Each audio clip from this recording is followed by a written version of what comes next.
ये सिर्फ ठीकरा फोड़ने वाले प्रधानमंत्री हैं। ये विकास करने वाले प्रधानमंत्री नहीं है, ये विनाश करने वाले प्रधानमंत्री हैं। स्मृति ईरानी महिला के नाम पर कलंक और धब्बा हो चुकी हैं। ये मुझे कहने में कोई गुरेज नहीं है। हिंदुस्तान की, मैं नहीं कह रहा हूँ, सिर्फ हिंदुस्तान की हर महिला आज दुत्कार रही है स्मृति ईरानी को। तुम महिला होने के नाम पर कलंक और धब्बा हो।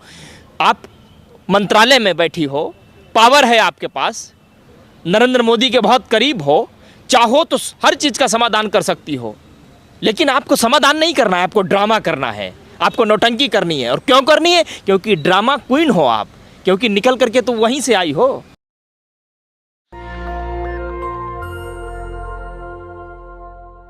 नमस्कार, मैं ब्यूटी गिरी और आप देख रहे हैं नेशनल दस्तक।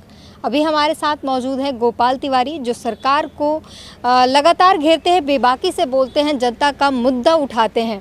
क्या कहेंगे जिस तरीके से प्रधानमंत्री ने खुद को घोषणा कर दिया एक तरीके से कि अगली बार मैं ही आ रहा हूँ फिर से?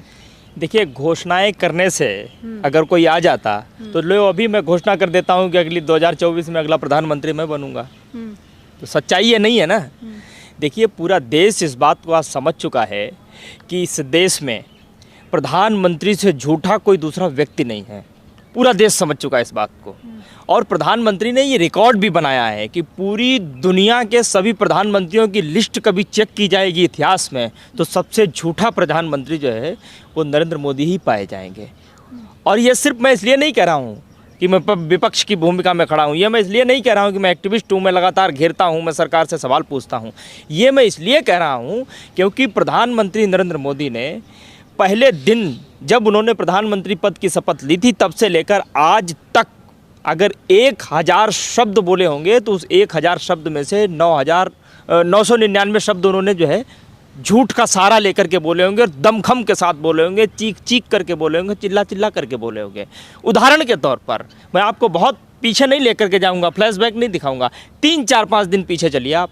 15 अगस्त अभी बहुत दूर नहीं है। 15 अगस्त की इतना बड़ा पर्व हिंदुस्तान के लिए होता है। 15 अगस्त के दिन जो व्यक्ति बतौर प्रधानमंत्री लाल किले की प्राचीर से खड़े होकर के देश की जनता से झूठ बोल सकता है, देश की जनता को बरगला सकता है, देश की जनता को गुमराह कर सकता है, ऐसे व्यक्ति को अगर मैं झूठ ना कहूँ तो क्या कहूँ? वो जनता को जागरूक कर रहे हैं, कह रहे हैं कि परिवारवाद और तुष्टीकरण से देश को बचाना है। देखिए, परिवारवाद की प्रधानमंत्री नरेंद्र मोदी जी जब बात करते हैं तो झूठ को भी शर्म आती है, जबकि झूठ पहले से ही प्रधानमंत्री को इस बात के लिए क्रेडिट दे चुका है कि झूठ कहता है कि मैं भी इतना झूठा नहीं हूँ जितने झूठे तुम हो। ये क्रेडिट मैं दे चुका हूँ प्रधानमंत्री को, लेकिन फिर भी वो बार बार जो है कंपटीशन करते हैं झूठ से। जब वो परिवारवाद की बात करते हैं तो वो राजनाथ सिंह की बात नहीं करते हैं, पंकज सिंह की बात नहीं करते हैं। जब वो परिवारवाद की बात करते हैं तब वो अमित शाह की बात नहीं करते हैं, अमित शाह के बेटे की बात नहीं करते हैं। अमित शाह के बेटे के पास कौन सी डिग्री है, कौन सी योग्यता है, क्या योगदान उसने देश में निभाया, बीसीसीआई का अध्यक्ष कैसे बना? है किसी के पास जवाब? उसने कभी गेंद के बारे में नहीं पढ़ा होगा, बल्ले के बारे में जिसे जानकारी नहीं होगी, वो बीसीसीआई का अध्यक्ष, जिसे क्रिकेट का सी नहीं मालूम है, वो बीसीसीआई का अध्यक्ष बनकर के बैठा है। ये परिवारवाद की जब बात करते हैं तो कैलाश विजयवर्गीय की बात नहीं करते हैं। ये परिवारवाद की बात करते हैं तो अनुराग ठाकुर की बात नहीं करते। क्या परिवारवाद की ये बात करेंगे? ऊपर से नीचे तक पूरा का पूरा कनवा इनका परिवारवाद से लैस है। एक से एक बड़े उदाहरण हैं इनकी पार्टी में परिवारवाद के, इनकी सरकार में परिवारवाद के, इनके मंत्रिमंडल में परिवारवाद के उदाहरण हैं। ये क्या बात करेंगे परिवारवाद की? ये सिर्फ देश की जनता को गुमराह करते हैं, सिर्फ देश की जनता को ठगने का काम करते हैं। कभी परिवारवाद के नाम पे ठगने का काम करेंगे, कभी बताएंगे कि नेहरू जी ने ये नहीं किया, कभी बताएंगे इंदिरा गांधी ने ये नहीं किया, कभी बताएंगे कांग्रेस ने ये नहीं किया। तो ये जो है ये सिर्फ ठीकरा फोड़ने वाले प्रधानमंत्री हैं। ये विकास करने वाले प्रधानमंत्री नहीं है, ये विनाश करने वाले प्रधानमंत्री हैं। वो दावे कर रहे हैं कि पहली बार जनता ने काम देखा इसलिए दूसरी बार लाई है और तीसरी बार फिर लाएगी। देखिए, जनता है, जनता सब जानती है, और जनता कभी कभी झूठ में फंस भी जाती है। जनता झूठ में फंसी। पहली बार आप चुनाव इसलिए जीत गए क्योंकि एक लंबा अरसा हो गया था, जनता बदलाव चाहती थी। आपने ज़बरदस्त जुमले दिए, बड़े बड़े वादे बताए, आपने 2 करोड़ रोजगार की बात की, आपने 15 लाख रुपए अकाउंट में सबके आएंगे उसकी बात की, आपने जो है जनधन अकाउंट खाते खुलवा दिए। आपने कहा कि हर अकाउंट में जो है आप रात को सोएंगे, सुबह सो कर के उठेंगे तब आपको जो है 15-15 लाख, तमाम ऐसे झूठे बातें। 5 ट्रिलियन इकोनॉमी की बात की आपने, देश को पता नहीं कहाँ से कहाँ ले जाने की बात की आपने, जनता फंस गई, जनता ने वोट दे दिया।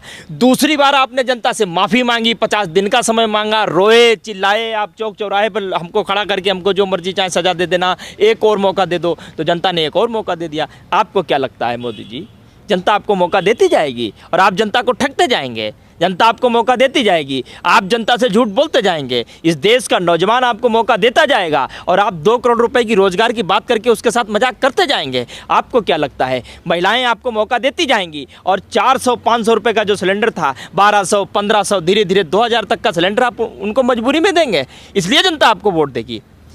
बहुत हुई जुमलों की मार। अच्छा, सिलेंडर से याद आया, जब सिलेंडर 400-500 था तो आप लोग भी बताते हैं कि स्मृति ईरानी सड़कों पे बैठी थी, विपक्ष को उस टाइम उन्होंने चूड़ियाँ भेजी थी, तो कांग्रेस इसमें पीछे क्यों रह जाती है? क्या कांग्रेस ने कुछ भेजा? अब जो सिलेंडर के दाम बढ़ रहे हैं, महंगाई बढ़ रही है और जिस तरीके से सारी चीज़ें मतलब वेस्टर्न चीज़ें होते जा रहा है भारत, तो कांग्रेस ने इसके उपलक्ष्य में कुछ भेजा? देखिए, बीते 1.5 महीने में ही कांग्रेस के कई फ्रंटल ऑर्गेनाइजेशन हैं, तमाम प्रोटेस्ट किए। आपके इस कैमरे ने कवर भी कई बार किया, आपकी इसी माइक से सवाल पूछे गए कि आप ये प्रोटेस्ट क्यों कर रहे हो। एक नहीं अनेक बार इस सरकार को हमने महंगाई पर घेरने का काम किया है, लेकिन आज दुख की बात है, दुर्भाग्य की बात है इस देश के लिए कि इस देश की मेन स्ट्रीम की मीडिया, जो कि दलाल मीडिया बन गई है, गोदी मीडिया बन गई है। जब हम दलाल और गोदी मीडिया कहते हैं हमें दिक्कत होती है, क्योंकि जिसको हम अपने देश का चौथा स्तंभ कहते थे, आज वो गोदी मीडिया बन गया है, दलाल मीडिया बन गया है। क्यों? क्योंकि वो झूठ को सच दिखाने में लगा हुआ है। आप समझिए, नरेंद्र मोदी के हर झूठ को वो देश के हित में बताने में लगा हुआ है। ऊपर से जो फरमान जारी होता है, फिर चाहे देश में आग लग रही हो, चाहे देश में नफरत फैल रही हो, चाहे देश में महंगाई कहीं भी हो, लोग बेतहाशा परेशान हैं, लेकिन उनके खेमे में जश्न है। आपको याद होगा मणिपुर में कुछ दिन पहले, आपको याद होगा कि मणिपुर में कुछ दिन पहले एक वीडियो वायरल हुआ, जिस वीडियो में 2 महिलाओं को नग्न करके परेड करवाई जा रही थी। उस दिन पूरे हिंदुस्तान की हर महिला ने नग्नता का एहसास किया था, स्वयं भारत माँ ने नग्नता का एहसास किया था। और यही बात मैं पत्रकारिता के लिए कह रहा हूँ। एक ऐसे दौर में पत्रकारिता एक ऐसे दौर से गुजर रही है कि पत्रकारिता पल पल नग्नता का एहसास करवा रही है, और इसको नग्नता का एहसास करवाने के लिए गिने चुने एंकर हैं जो चरण चुम्बक बन चुके हैं। चाहे मैं चमन चोपड़ा की बात करूं, चाहे गुल्लू देवगन की बात करूं, चाहे वो अंजना मोदी कश्यप की बात करूं, चाहे तमाम लोग ये दरबारी पत्रकार बन चुके हैं। इनको वोटी डाली जाती है और उसको नोच नोच करके दिन रात जो है उसके कसीदे पढ़ने का काम करते हैं। देश की जनता को यदि एक पल एक क्षण भी इन्होंने दिखाया होता ना, तो आज जितनी समस्याएं इस देश में हैं उतनी शायद नहीं होती। आज विपक्ष लड़ रहा है, शायद और मजबूती से विपक्ष लड़ता और मजबूती मिलती विपक्ष को, क्योंकि इस देश की मीडिया विपक्ष का ही रोल निभाती आई है सदैव। पहली बार ऐसा है कि इस देश की मीडिया, मुख्य धारा की पत्रकारिता नरेंद्र मोदी के चरणों में गिर करके उनकी जूती साफ करने का काम कर रही है। दुर्भाग्य है इस देश के लिए। राहुल गांधी के बारे में क्या कहेंगे? स्मृति ईरानी कह रही है कि वो जो है संसद में अश्लील हरकतें कर रहे हैं, उनको फ्लाइंग किस दे रहे हैं। देखिए, जिसके चरित्र में दाग हो वो दूसरे के गिरेबान पे झाका नहीं करते। स्मृति ईरानी का चरित्र क्या है ये पूरा देश जानता है। पूरा देश क्या, देश के बाहर भी लोग जानते हैं। जिस महिला पर निजी टिप्पणी कर रहे हैं। मैं निजी टिप्पणी नहीं कर रहा हूँ। अरे वो महिला हो तो टिप्पणी करूँ? महिला किसे कहते हो आप? मणिपुर का जो वीडियो आपने देखा, खून तो आपका भी खौला होगा ना, कि जिन हाथों ने उनके शरीर के साथ खिलवाड़ करने की कोशिश की, उन हाथों को काट के फेंक दिया जाए। गुस्सा आई होगी कि नहीं आई होगी? क्या सिर्फ भाजपा के खेमे में जो महिला सांसद बैठी हुई हैं, जो सदन में जाकर के बैठती हैं, प्रतिनिधित्व करने के लिए जनता ने वोट दिया, उनके मुंह पे एक शब्द नहीं निकलता? इन्हीं जंतर मंतर की सड़कों पर इस देश की सबसे होनहार बेटियां बैठ करके चली गईं। उनको पैरों तले कुचल दिया इस सरकार ने, पुलिस के डंडे बरसवाए। क्या स्मृति ईरानी के मुंह से भी शब्द निकला हो तो बता दो आप मुझे। तो किस मुंह से मैं महिला कहूँ? स्मृति ईरानी महिला के नाम पर कलंक और धब्बा हो चुकी हैं। ये मुझे कहने में कोई गुरेज नहीं है। हिंदुस्तान की, मैं नहीं कह रहा हूँ सिर्फ, हिंदुस्तान की हर महिला आज दुत्कार रही है स्मृति ईरानी को। तुम महिला होने के नाम पर कलंक और धब्बा हो। आप मंत्रालय में बैठी हो, पावर है आपके पास, नरेंद्र मोदी के बहुत करीब हो, चाहो तो हर चीज़ का समाधान कर सकती हो, लेकिन आपको समाधान नहीं करना है, आपको ड्रामा करना है, आपको नौटंकी करनी है। और क्यों करनी है? क्योंकि ड्रामा क्वीन हो आप, क्योंकि निकल करके तो वहीं से आई हो। जो ड्रामा आप कभी सास भी बहू थी, जो ड्रामा आप वहाँ टीवी में धारावाहिकों में किया करते थे, आज वही ड्रामा आप देश की संसद में कर रहे हो। ये देश की संसद का सबसे बड़ा दुर्भाग्य है, इससे बड़ा दुर्भाग्य नहीं हो सकता देश की संसद का। और राहुल गांधी पे क्या टिप्पणी करेंगे आप? एक ऐसा शख्स जिसका आपने पद छीन लिया था, जिसका आपने घर छीन लिया था, लेकिन बावजूद उसने संसद को महत्व नहीं दिया, उसने जनता को महत्व दिया, जिसके लिए सदन बनाई गई। जनता की लड़ाई लड़ता रहा, जनता के मुद्दों को उठाता रहा, जिसके पास कुछ नहीं था। 24 घंटे 365 दिन मुस्कुराने वाला, 24 घंटे 365 दिन इस देश में मोहब्बत बांटने वाला नेता है इस समय इस देश में कोई हो तो बता दो आप। आपके आका जिनके कसीदे पढ़ती हो, जब आपके आका के ऊपर कोई तल्ख टिप्पणी करता है तभी आप बाहर आकर के निकल करके बाहर आती हो, तभी आप बिल से बाहर निकलती हो। जो 24 घंटे इस देश में नफरत फैलाता है, और आप राहुल गांधी की बात कर रहे हैं। अरे उनकी बराबरी क्या करेंगे आप?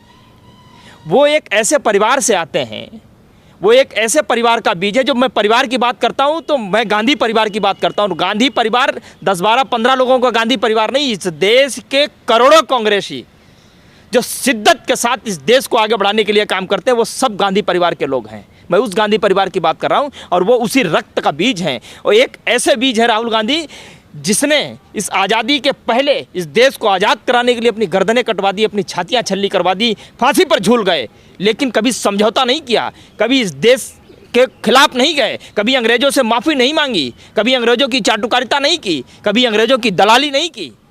इस देश के साथ खड़े रहे, इस देश को आज़ाद कराया, और उसी का बीज है राहुल गांधी।